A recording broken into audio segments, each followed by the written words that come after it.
देखो हमने इससे पहले पढ़ा कि भाई हमने क्या क्या पढ़ा, एलपीजी पॉलिसी आई जिसके अंदर हमने पढ़ा लिबरलाइजेशन में हमने पढ़ा कि हमारे क्या क्या रिफॉर्म्स आए, इंडस्ट्रियल सेक्टर रिफॉर्म्स आए, फाइनेंशियल सेक्टर रिफॉर्म्स आए, टैक्स रिफॉर्म्स आए, फॉरेन एक्सचेंज रिफॉर्म्स आए and trade and investment policy reforms आए। अब हमारा जो नेक्स्ट टॉपिक है वो क्या है, privatisation means transfer of ownership, management and control of public sector enterprises to the entrepreneurs in the private sector. Privatisation का मतलब कि भाई कंट्रोल जो है वो गवर्नमेंट से लेके प्राइवेट सेक्टर में डाइल्यूट कर दिया गया, ट्रांसफर कर दिया ownership, management and control of public sector enterprises to the entrepreneurs in the private sector. Private sector के जो एंटरप्रेन्योर्स थे उन पर कंट्रोल जो है हमारा डाइल्यूट कर दिया, ट्रांसफर कर दिया गया। Privatisation implies greater role of the public sector in the economic activities of the country.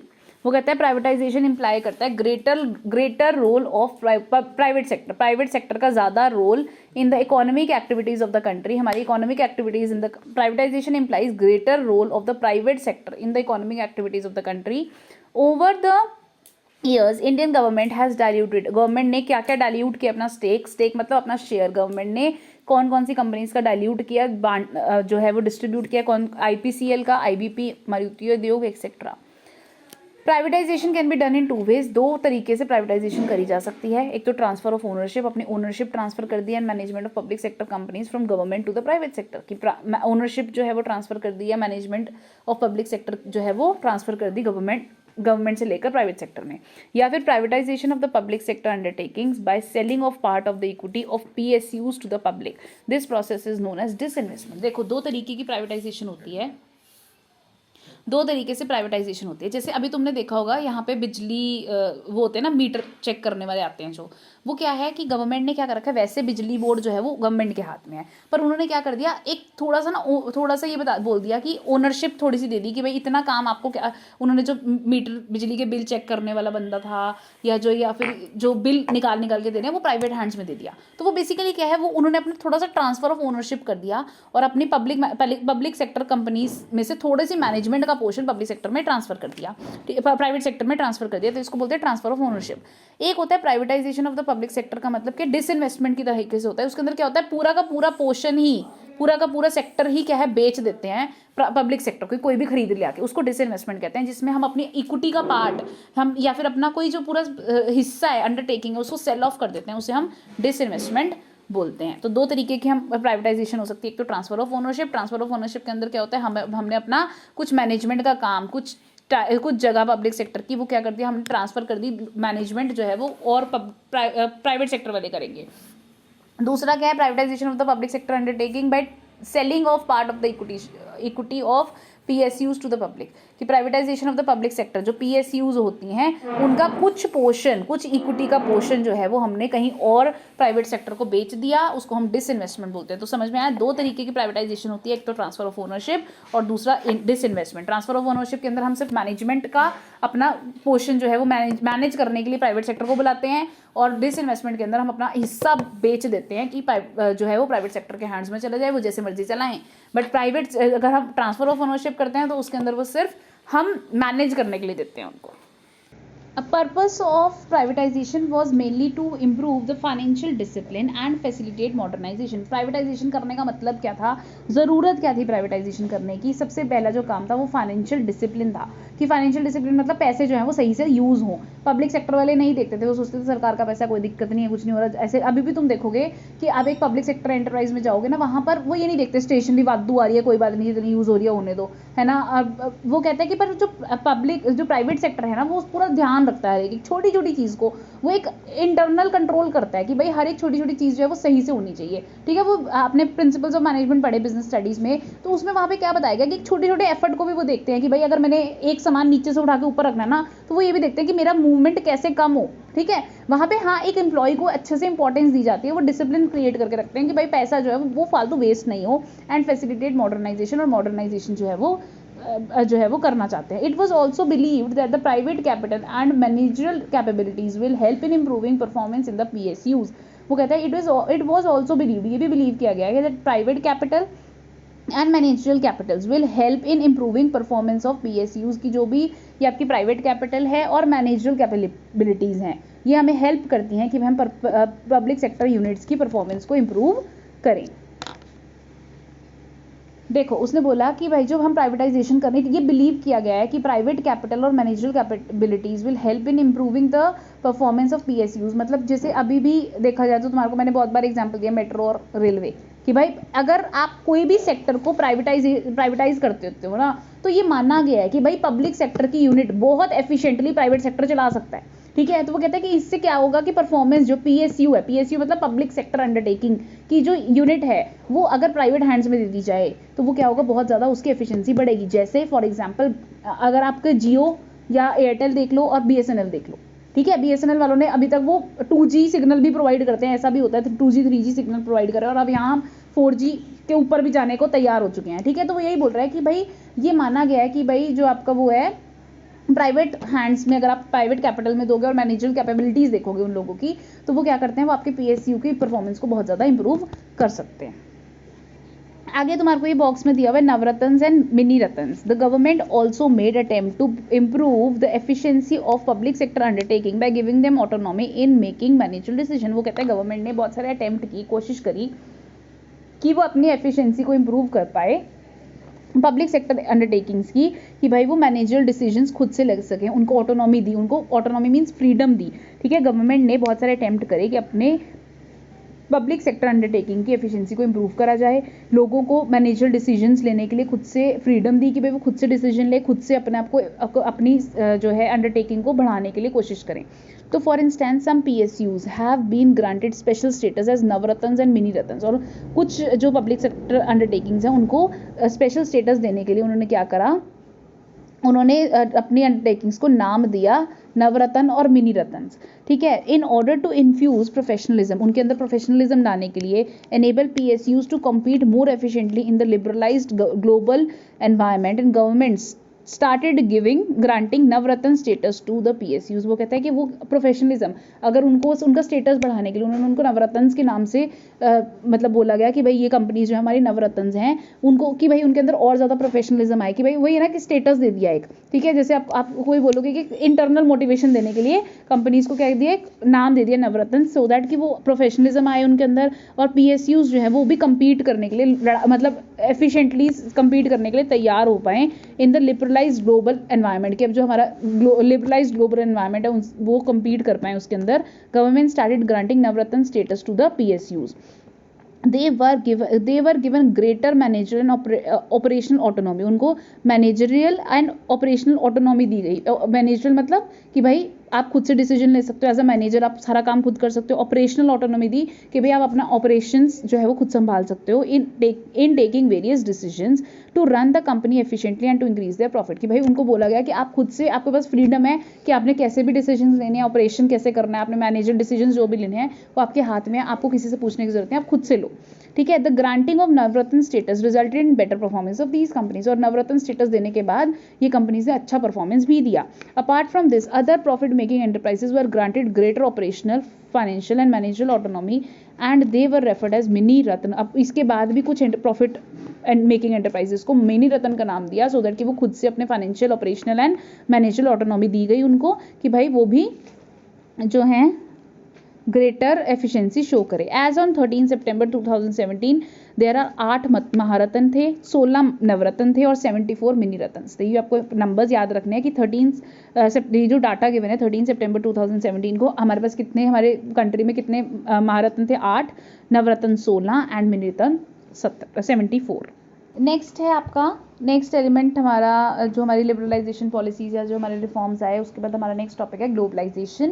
तो हमने लिबरलाइजेशन पढ़ा, प्राइवेटाइजेशन पढ़ा, अब हम पढ़ रहे हैं globalisation. Globalisation means integrating the national economy with the world economy, कि अपनी नेशनल इकोनॉमी को वर्ल्ड इकोनॉमी के साथ जोड़ देना, अपनी नेशन की इकोनॉमी को वर्ल्ड की इकोनॉमी के साथ जोड़ देना। उनके जितने भी रिमूवल हैं, बैरियर्स हैं, removal of barriers on international trade पे या फिर कैपिटल मूवमेंट पे कोई भी जो बैरियर्स थे वो हटा दिए गए। अब क्या हुआ, अपनी नेशनल इकोनॉमी को वर्ल्ड इकोनॉमी के साथ जोड़ दिया गया। Globalisation is generally understood to mean the integration of the economy, कि भाई हमें जोड़ना है पूरी इकोनॉमी को, पूरी अपनी नेशन की इकोनॉमी को पूरे वर्ल्ड की इकोनॉमी के साथ जोड़ देना है। अब हमें ग्लोबल विलेज बना देना है कि भाई हमें खुद को ग्लोबल वर्ल्ड है कि भाई हम सबके साथ जुड़े हुए हैं, हम किसी के साथ भी ट्रेड कर सकते हैं, किसी के साथ भी पैसे का आदान प्रदान कर सकते हैं, कहीं पे भी पैसा जा सकता है, इंटरनेशनल ट्रेड हो सकता है, कोई भी चीज़ें मूव कर सकती हैं, कोई दिक्कत नहीं। अब ग्लोबलाइजेशन आ गई। However it is a complex phenomena, ये complex phenomena, it is an outcome of the set of various policies that aim to transform the world towards greater interdependence and integration। अब पता है कि भाई इतने सारे लोगों के साथ, इतने सारे देशों के साथ हमारे को ट्रेड करना है, तो ये कॉम्प्लेक्स प्रोसेस है। ये it is the outcome of the set of various policies की, कितनी सारी पॉलिसीज़ हमें देखनी पड़ेंगी कि हर देश के अपने कानून है, ये सब चेक करना पड़ेगा, ठीक है। और that aim to transform the world, और अब हमारे को भी बदलना पड़ेगा, हमारे को भी अपनी पॉलिसीज़ बदलनी पड़ेंगी कि भाई हमें ट्रांसफॉर्म करना है टूवर्ड्स द ग्रेटर इंटरडिपेंडेंस, की हम कहीं ना कहीं हम एक दूसरे के ऊपर इंटरडिपेंडेंट हो रहे हैं। पहले हम सब कुछ खुद बना रहे थे, हमारा कंसेप्ट था कि हमें खुद से सब कुछ बनाना है, बट अब हम क्या है, कहीं ना कहीं किसी ना किसी पे डिपेंडेंट है। जैसे अभी हम फोन्स के लिए चाइना पे डिपेंडेंट है, ठीक है, तो वो बोल रहा है कि भाई कहीं ना कहीं हम किसी पे इंटरडिपेंडेंट हो रहे हैं और इंटीग्रेट भी हो रहा है, मतलब मिल भी रहे हैं उनके साथ। तो ये कॉम्प्लेक्स प्रोसेस था। It involves creation of network, हमारे को नेटवर्क बनाने हैं, एक्टिविटीज़ करनी है ऐसी, transcending economic, social and geographic boundaries। In short globalisation aims to create a borderless world, कि भाई जो हमारी ग्लोबलाइजेशन है वो कहता है कि हमें बॉर्डरलेस वर्ल्ड बनाना है, जिसमें हमारे को, अब देखो, हर जगह से कनेक्शन चाहिए, रोड्स चाहिए, या फिर हम बोलो कि सी की तरफ से हमारे को रास्ता निकालना है, चाहे एयरवेज है, तो हर किसी के लिए हमारे को क्या करना, अब नेटवर्क बनाने शुरू करने, एक्टिविटीज़ करनी शुरू करनी चाहिए। अब जैसे तुम बोलते हो कि नरेंद्र मोदी कभी कहीं जा रहा है, कभी कहीं, तो बेसिकली क्या है, वो ट्रेड बढ़ाना चाह रहा है कि भाई बाकी कंट्रीज़ के साथ भी हम ट्रेड कर सकें, जो जहाँ पे अच्छा है उस चीज़ का फ़ायदा उठाया जा सके। Changes made by globalisation in of the Indian economy. आगे देखो, the new economic policy prepared a specified list of high technology and high investment priority industries in which automatic permission will be available for foreign direct investment up to 51% of foreign equity. वो कहते हैं जो हमारी new economic policy बनी, prepared list of high technology and high investment priority industries की, जो industries जो high technology use करना चाहती हैं और हाई इन्वेस्टमेंट है जिनकी, उस इंडस्ट्रीज़ में ऑटोमेटिक परमिशन है कि फॉरेन डायरेक्ट इन्वेस्टमेंट हो सकती है, 51% तक की फॉरेन इक्विटी आ सकती है, उनको परमिशन लेने की जरूरत नहीं है, ऑटोमेटिकली वो अपना ऐसा काम कर सकते हैं भी, अगर उनको हाई टेक्नोलॉजी और हाई इन्वेस्टमेंट करना है तो, ठीक है। In respect of foreign technology agreements, automatic permission is provided in high priority industries up to a sum of rupees 1 crore तक की जो इंडस्ट्रीज थी उनको ऑटोमेटिक परमिशन थी। No permission is now required for hiring foreign technicians, की कोई foreign technician अगर उनको हायर करना है तो कोई भी परमिशन की जरूरत नहीं है। और for testing indigenously developed technologies abroad, की अगर कोई उनको टेस्ट करना चाहते हैं, क्योंकि ऐसी जो इंडिजीनियसली डेवलप्ड टेक्नोलॉजी अब्रॉड का मतलब कि जो पुरानी जो भी टेक्निक्स हैं, जो भी उनको अब्रॉड में टेस्ट कराना है या कुछ भी करना है टेक्नोलॉजी से रिलेटेड, तो आप कर सकते हो, आपको कोई जो है परमिशन की रिक्वायरमेंट नहीं है। अब in order to make international adjustment of Indian currency, अब हमें इंटरनेशनल एडजस्टमेंट करनी थी अपनी इंडियन करेंसी की। रुपी वॉज डी वैल्यूड, जुलाई 1991 में हमने अपने रुपी को डी वैल्यू कर दिया गया 20% से। इट स्टिमुलेटेड एक्सपोर्ट्स, ठीक है, इससे क्या हुआ, एक्सपोर्ट्स बढ़े, डिस्करेज इम्पोर्ट्स कम हुए, and raise the influx of foreign capital, और फॉरेन कैपिटल हमारी कंट्री में ज़्यादा आया। इन्फ्लक्स मतलब आना, ठीक है। तो integrate Indian economy with the world, union budget 1992 और 93 का made Indian rupee partially convertible and then rupee was fully convertible in 93-94 budget. वो कहता है कि अब अपने इंटीग्रेट करनी थी, अपनी इकोनॉमी को जोड़ना था। वो कहता है कि जो इंडियन इकोनॉमी है उसको इंटीग्रेट करना है हमारे को अब वर्ल्ड के साथ पूरी। तो यूनियन बजट जो बनाया 1992 और 93 में, हमारे इंडियन रुपी को पार्शली कन्वर्टेबल थी वो, ठीक है, हम उसको कन्वर्ट करा सकते थे किसी भी और फॉरेन एक्सचेंज में, और फिर 1993-94 में फुली कन्वर्टेबल कर दिया कि आप कोई भी जो भी अमाउंट है आप उसको कन्वर्ट करा सकते हो। अ न्यू 5th दिया हुआ आपका new 5-year export import policy 92 से 97 में अनाउंस करी गवर्नमेंट ने, to establish the framework of globalisation of Indian foreign trade, की भाई जो एक न्यू इकोनॉमिक पॉलिसी लेकर, एक न्यू 5-year प्लान लेकर आए एक्सपोर्ट इम्पोर्ट पॉलिसी से रिलेटेड। गवर्नमेंट ने अनाउंस किया कि भाई आप to establish the framework of globalisation of India's foreign trade. The policy removed all restrictions, जो पॉलिसी है उसने सारे रिस्ट्रिक्शंस हटा दिए, कंट्रोल्स हटा दिए on the external trade, and allowed market forces to play a greater role in respect of export and import. वो कहता है कि policy removed all the restriction, ये पॉलिसी जो है वो इसने सारी रिस्ट्रिक्शंस हटा दी, सारे कंट्रोल हटा दिए कि भाई एक्सटर्नल ट्रेड कर सकते हो आप आराम से, और सारे मार्केट फोर्सेस को अलाउ किया कि भाई वो एक्सपोर्ट इम्पोर्ट में एंटर कर सकते हैं। मार्केट फोर्सेस का मतलब क्या है यहाँ पर कि भाई कोई भी जो सप्लाई है, डिमांड है, वो जितना भी हो सकता है, कोई दिक्कत नहीं है उसमें। ये नहीं है कि आपको कोटा फिक्स नहीं है, कोई टैरिफ नहीं है, कोई कोटा नहीं है कि भाई सब हटा दिया गया। In order to bring the Indian economy within the ambit of global competition the government has modified the customs duty to a considerable extent. वो कहता है in order to bring the Indian economy, हमें Indian economy को एक global competition में लाना था, the government ने मॉडिफाई किया अपने कस्टम ड्यूटी को to a considerable extent. Accordingly, the peak rate of custom duty have been reduced from 250% to 10%. 2007-8 की बजट के अंदर जो हमारी कस्टम ड्यूटी पहले 250% हुआ करती थी, वो अब 10% तक गवर्नमेंट ने बना दी कि भाई कंपटीशन जो है वो ग्लोबल वर्ल्ड से हम कनेक्ट हो पाएँ ज़्यादा से ज़्यादा। Positive and negative trades of globalisation क्या है, फ़ायदे क्या है, नुकसान क्या है। इन फेवर ऑफ ग्लोबलाइजेशन हम क्या कहते हैं, greater access to global market, हम ग्लोबल मार्केट को ज़्यादा असेस कर सकते हैं, ज़्यादा हम ग्लोबल मार्केट में जो है वो फ़ायदा ले सकते हैं ग्लोबल मार्केट का। एडवांस टेक्नोलॉजी होती है, better future prospects for large industries for developing countries to become important players in the international market, international arena. वो बोलता है बेटर फ्यूचर प्रोस्पेक्ट्स हो रहे हैं फॉर लार्जर इंडस्ट्रीज के लिए ज़्यादा अच्छे प्रोस्पेक्ट्स हैं, ठीक है, for of developing countries to become import player in the international arena, ठीक है। अब अच्छे इंपोर्ट प्लेयर बना सकते हैं। Better future prospects for large industries for of developing countries, जो डेवलपिंग कंट्रीज है, जैसे इंडिया था हमारी डेवलपिंग कंट्री है, ठीक है, तो to become an important player in the international arena, कि भाई हम इंटरनेशनल एरेना मीन्स कि एक्सपोर्ट इम्पोर्ट में हम ज़्यादा कॉन्ट्रीब्यूट कर सकते हैं। तो ये फायदे हैं आपके ग्लोबलाइजेशन के कि greater access to global market, advance technology और बेटर फ्यूचर प्रोस्पेक्ट्स दिख रहे थे लार्ज स्केल इंडस्ट्रीज के लिए। अगला अगेंस्ट ग्लोबलाइजेशन में क्या था, benefit of globalization accrue more to developed countries, की डेवलप्ड कंट्रीज को ज़्यादा फायदा है ग्लोबलाइजेशन से, as they are able to expand their market, की अपना मार्केट वो एक्सपैंड कर सकते हैं और ज़्यादा आउटपुट प्रोड्यूस करेंगे, ज़्यादा सस्ते में बेच सकते थे। Globalization compromises the welfare and identity of people belonging to poor countries, जो पुअर कंट्रीज के लोग थे उनकी आइडेंटिटी और वेलफेयर खत्म हो रहा था ग्लोबलाइजेशन की वजह से। Market driven globalization increases the economic disparity among nation and people, और इससे क्या हुआ, मार्केट ड्रिवन ग्लोबलाइजेशन मतलब कि यहाँ पे सब हमने डिमांड और सप्लाई के ऊपर छोड़ दिया था। हमने देखा था मार्केट में जैसा प्राइस आप सेट करना चाहते हो करो, ठीक है, इसमें कोई गवर्नमेंट का रोल नहीं था, ग्लोबलाइजेशन थी। अब जो सामने वाली कंट्री है उसने इकोनॉमिक डिस्पैरिटी को ज़्यादा बढ़ा दिया गया कि लोगों के बीच में जो गरीब है गरीब होता गया, अमीर अमीर होता गया। तो ये सब कुछ जो है आपके ग्लोबलाइजेशन के कुछ अगेंस्ट के पॉइंट्स हैं जो ग्लोबलाइजेशन को नहीं फेवर करते हैं।